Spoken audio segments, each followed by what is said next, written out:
Feche os olhos por um instante. Imagine sua alma em uma sala silenciosa, onde o tempo parece ter parado. Tudo ali é calmo, mas estranho, como se algo estivesse prestes a ser revelado.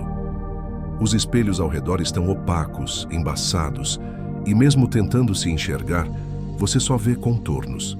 Você está sozinha, mas, curiosamente, não se sente perdida, apenas deslocada. Há um sussurro no ar, quase inaudível, que diz: esse silêncio não é vazio, é o início de um chamado. Há um tipo de solidão que não vem da ausência de pessoas, mas da ausência de pertencimento. Um sentimento quase invisível que ronda mulheres que, aos olhos do mundo, parecem ter tudo: força, sensibilidade, sabedoria, intuição. Mas dentro delas existe um vazio silencioso, como se estivessem entre dois mundos. Já não pertencem ao antigo, aquelas versões que agradavam, que cuidavam, que carregavam tudo sem reclamar. Mas também ainda não chegaram totalmente no novo. Estão no meio, e esse meio dói, porque é o espaço entre o personagem e a alma, entre a máscara e a verdade.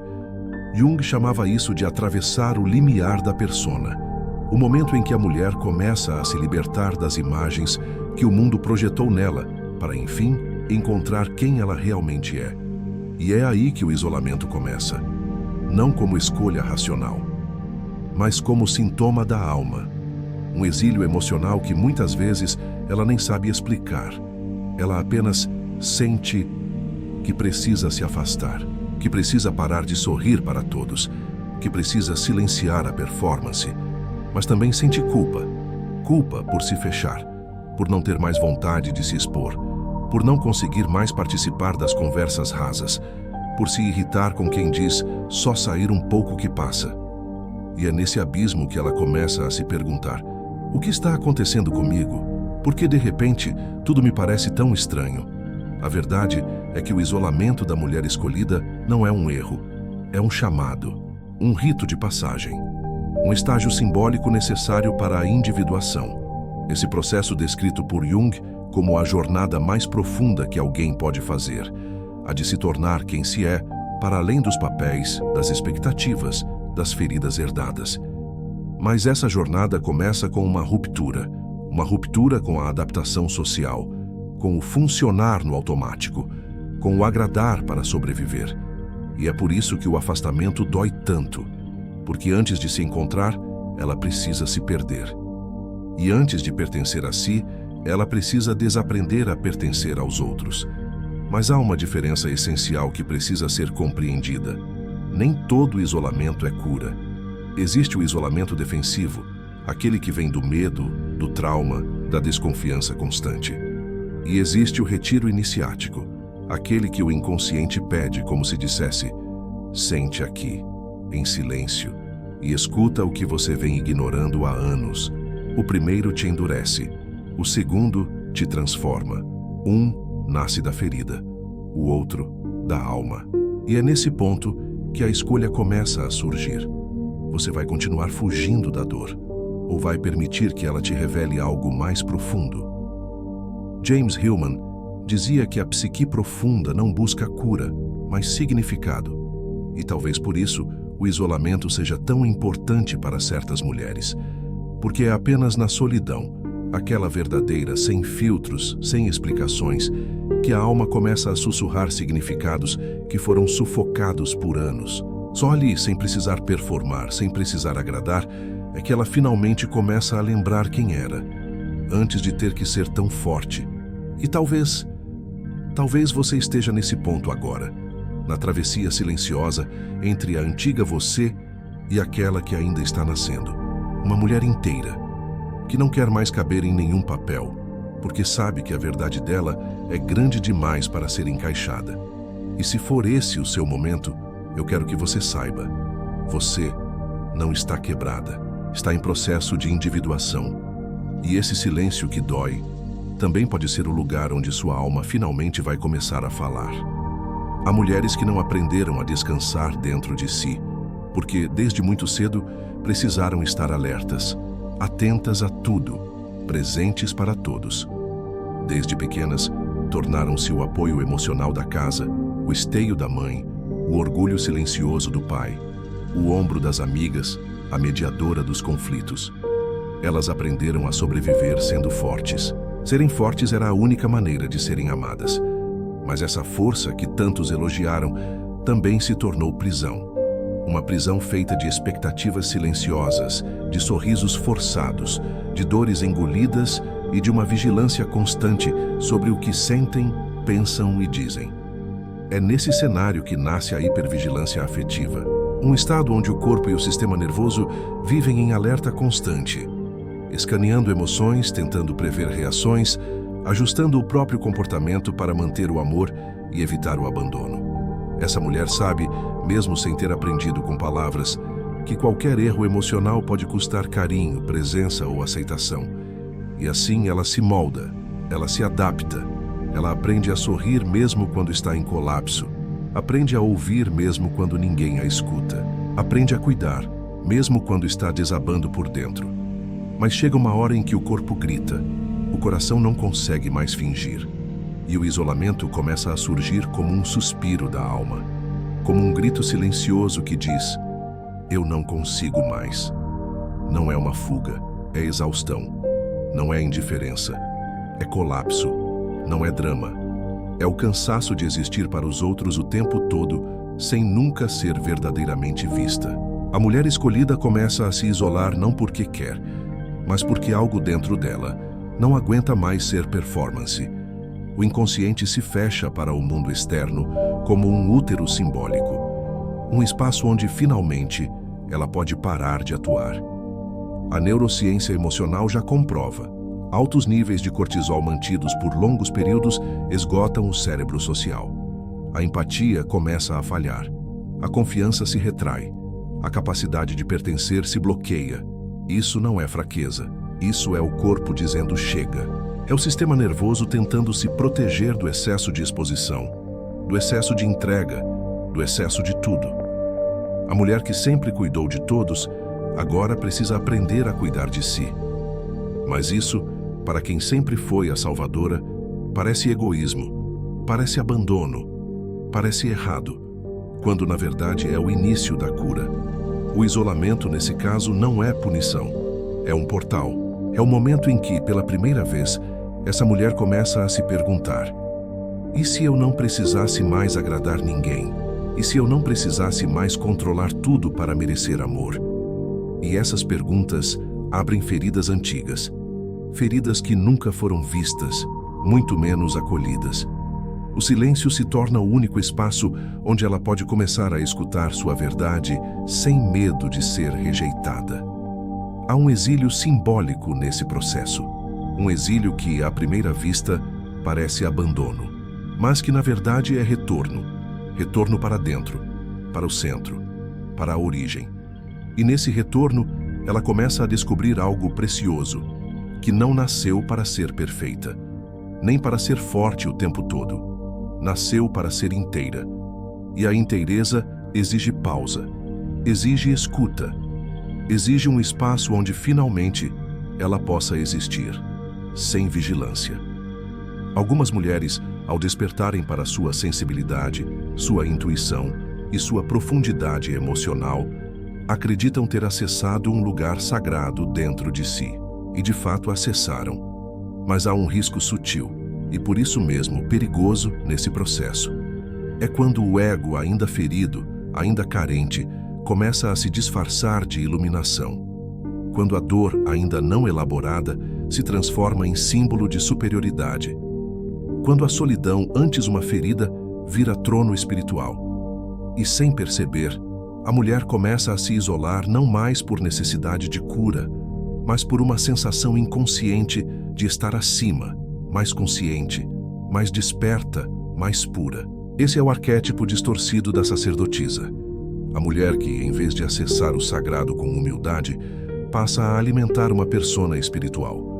Uma imagem construída em torno da dor, onde ela acredita que por ter sofrido tanto, agora vê o que os outros não veem, sabe o que os outros não sabem, sente o que os outros não suportam. Mas, nesse lugar, a dor não se cura. ela se mascara e a alma se esconde de novo, agora sob a forma de um eu mais evoluído, mas ainda carente de reconhecimento.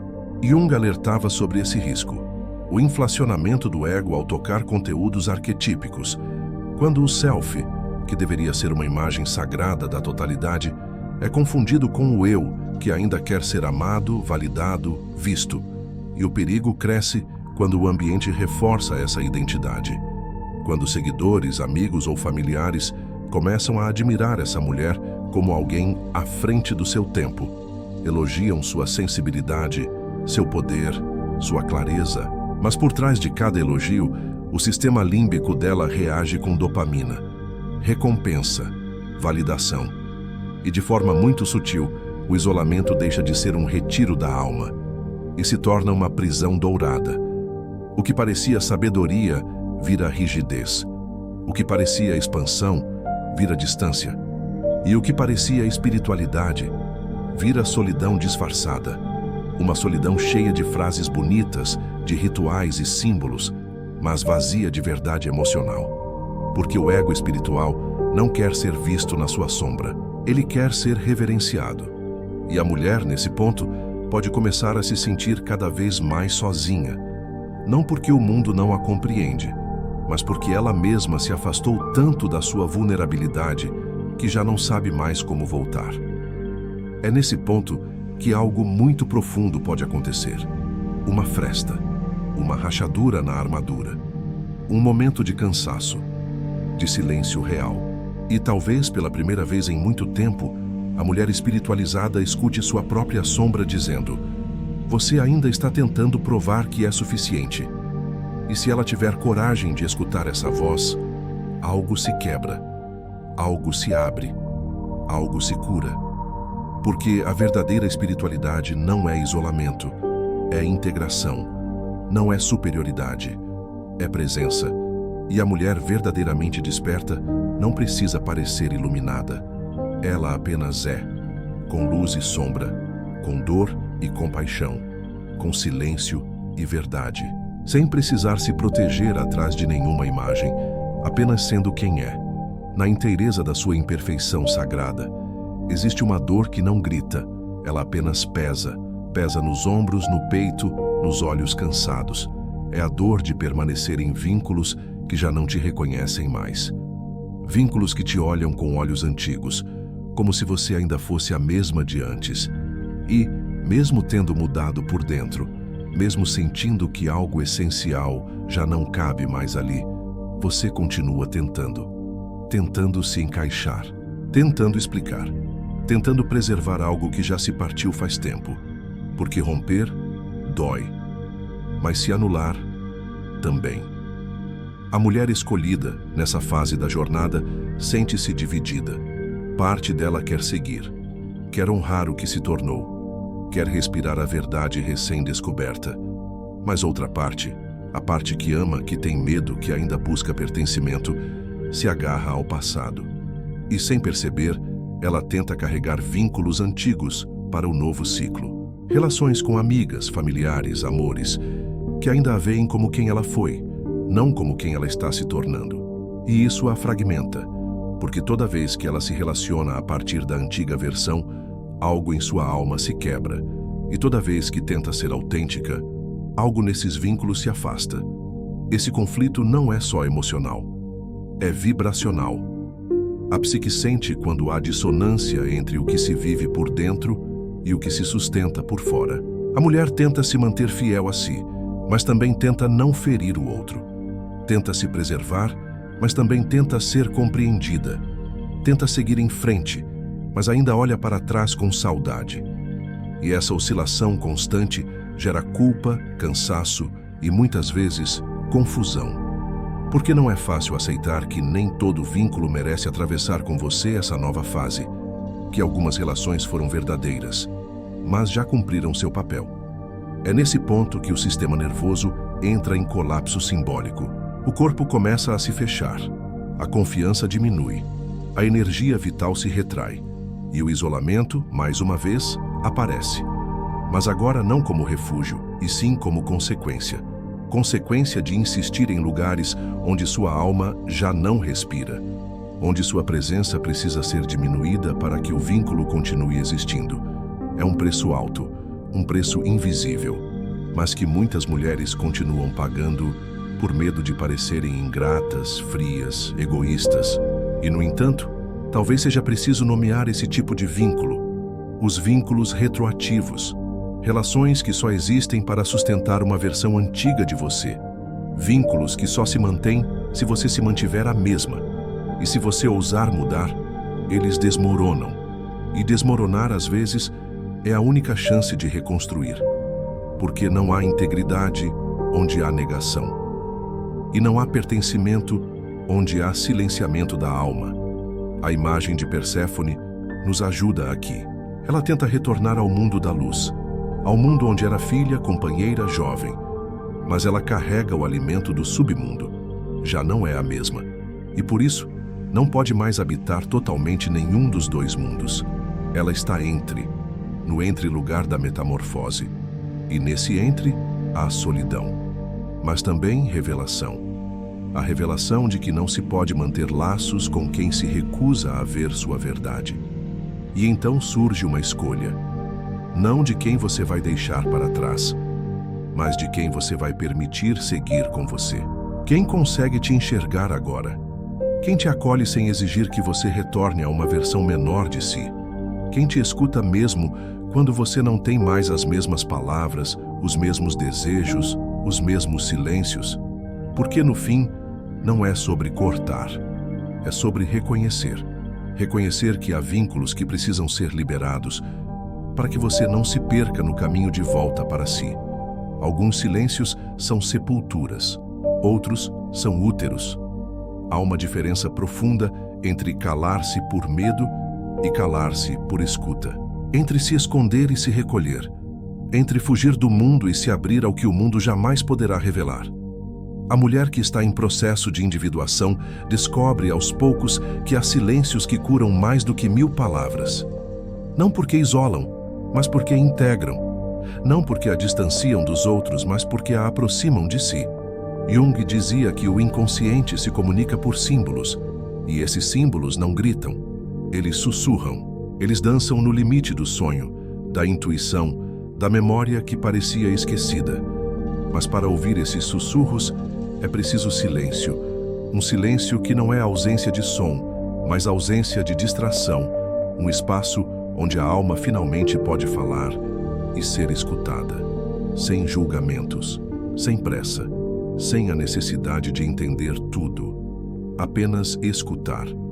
Nesse estágio, o afastamento do mundo não é colapso, é laboratório. A mulher escolhida entra em silêncio não para se proteger do mundo, mas para se permitir existir sem as máscaras do mundo. Ela não desaparece por fraqueza. Ela desaparece porque está sendo reconfigurada por dentro. Cada palavra não dita é uma semente no escuro.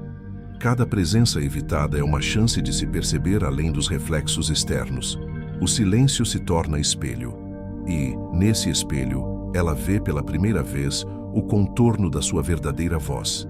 Esse é o momento do casulo. O momento em que nada parece estar acontecendo, mas tudo está se transformando. De fora parece isolamento, de dentro é transfiguração. A velha identidade começa a se desfazer, como as asas da borboleta antes de nascer.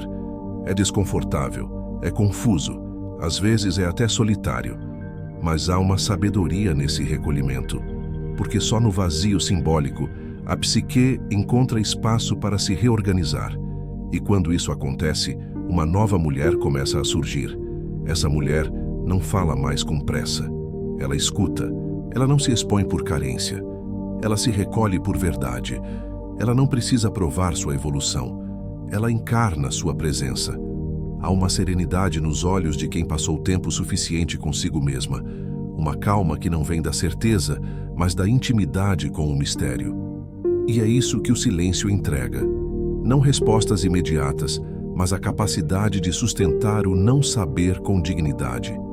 Durante esse tempo de escuta profunda, surgem imagens, sonhos, intuições. A alma fala por metáforas, por sensações corporais, por lampejos de memória. E se houver espaço, essas mensagens se revelam como partes perdidas voltando para casa. Uma prática simples pode intensificar esse processo. Dedicar 7 dias ao que podemos chamar de silêncio criativo. Um tempo em que a mulher escolhe não se explicar, não se justificar, não se expor e apenas observar o que emerge. Ela anota, ela contempla, ela respira. E aos poucos, o que era ruído se torna direção. É nesse espaço íntimo e sagrado que ela percebe. Não está se afastando do mundo, está se aproximando de si. E ao se aproximar de si, transforma até a forma como habita o mundo. Porque uma mulher que aprendeu a escutar sua alma jamais se contenta em viver calada. Ela era terapeuta. Era sensível, lúcida, intuitiva. Tinha milhares de seguidoras. Era admirada pelas palavras que dizia, pelas curas que facilitava, pela paz que parecia carregar. Aos olhos de muitos, era uma mulher desperta. Um exemplo, uma guia. Mas dentro dela algo gritava em silêncio. Quanto mais a viam como iluminada, mais ela se sentia distante de si. Quanto mais a buscavam como referência, mais se sentia invisível. Não como profissional, mas como pessoa, como mulher, como alma. E então ela parou. Sumiu das redes. Parou de responder mensagens. Se afastou de amigas. Se afastou da família. Durante meses, ninguém soube ao certo o que estava acontecendo. Por fora, parecia depressão. Por dentro, era desintegração. Ela já não suportava mais sustentar aquela imagem de alguém que sabia, que inspirava, que ajudava. O papel da escolhida se tornou pesado demais. E no vazio do isolamento, ela se deparou com a própria dor. Uma dor antiga. Uma dor que não tinha nome, mas tinha raízes. Foi nesse silêncio, sem palco, sem espelho, sem plateia, que ela encontrou um arquétipo que mudaria tudo. A Virgem Negra, a deusa esquecida do luto criativo, a que não promete cura, mas destruição do que já não serve. A que exige autenticidade, mesmo que isso custe a admiração. A que pede verdade, mesmo que doa.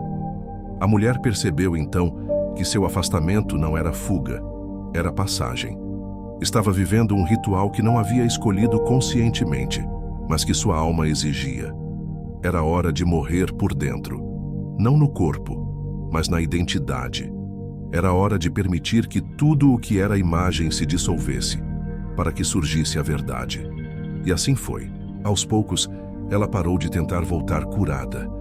Parou de tentar ser inspiração.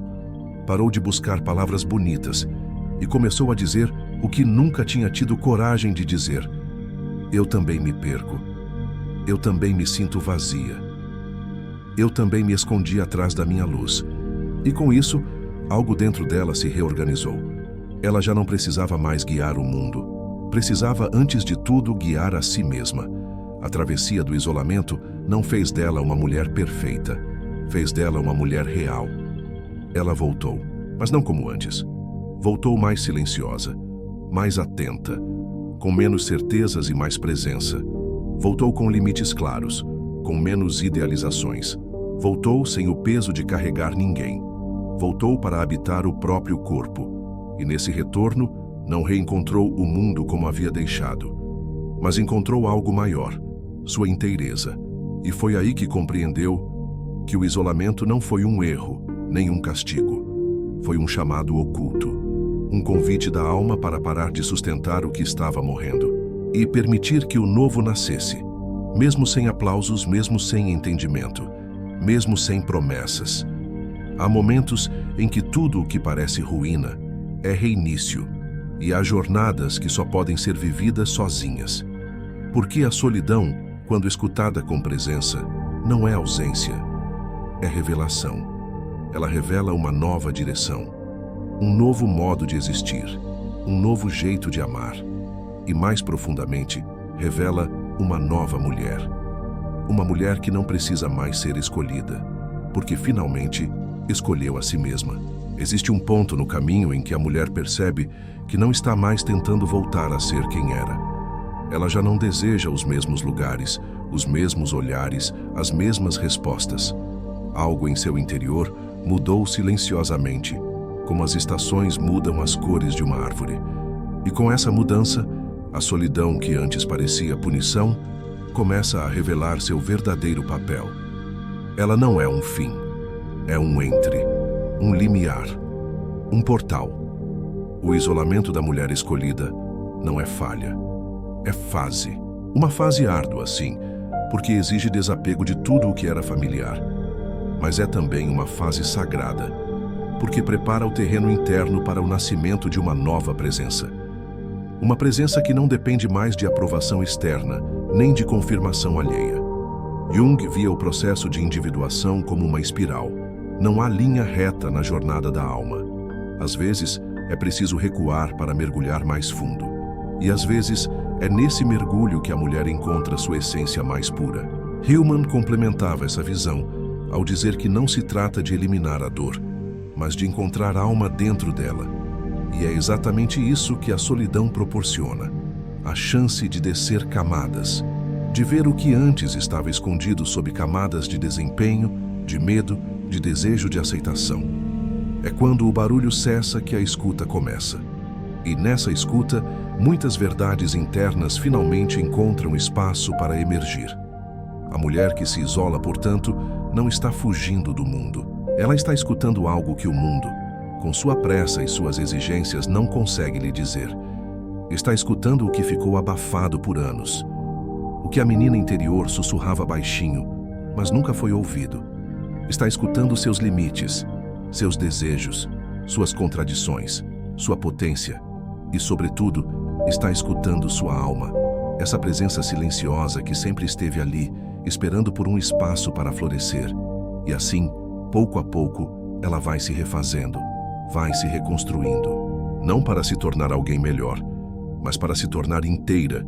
E é essa inteireza que a faz voltar, não como quem retorna ao mundo de antes, mas como quem chega em si pela primeira vez, com mais calma, com mais verdade, com mais coragem emocional, porque agora ela sabe. O preço de ser uma escolhida não é a solidão eterna, é a coragem de atravessá-la. E atravessando, ela não se perde, ela se encontra, ela não desaparece, ela renasce. E renasce como quem se olha no espelho, enfim, e reconhece: eu estou aqui inteira.